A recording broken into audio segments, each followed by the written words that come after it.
Obscure. I think that's about as close as you're going to get to me. We're going to talk about obscure, right? I have a number of obscure games up here, over here, over here, over there, right? Uh, Old systems that were old when I started. Oh, not too old because, like I said, and I've said many times, I started in the late '70s.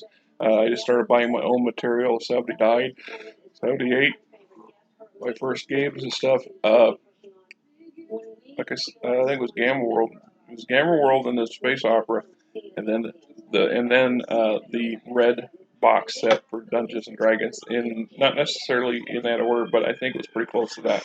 I got Gamma World because I was able to order it out of the back of a magazine that I got, and from there I was able to access the address to getting a catalog to buy other books.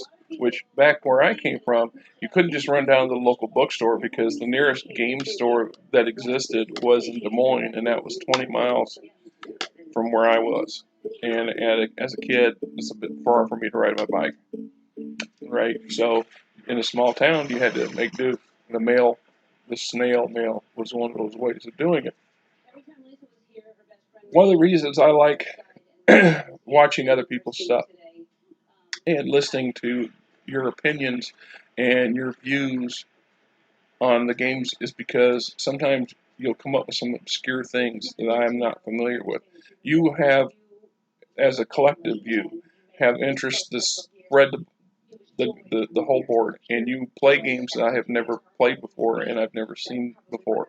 I may have seen or heard briefly of them, but they're still obscure to me. And then sometimes somebody will pull a rabbit out. They'll pull out some real gem of the old game stuff, and I'll go, "Excuse me, I knew that game. I saw that game. I wanted to buy that game so badly, or I wanted to get into that, but I just didn't have the finances to do this, and this, and add yet another one."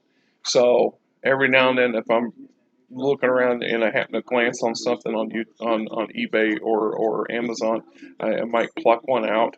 It's fairly rare, but I have done that a couple times in the past few years too, because it was something I remember from my youth, and I always wanted to add to my shelf, even if I don't, as a collector, right? If no other reason. Uh, Obscure.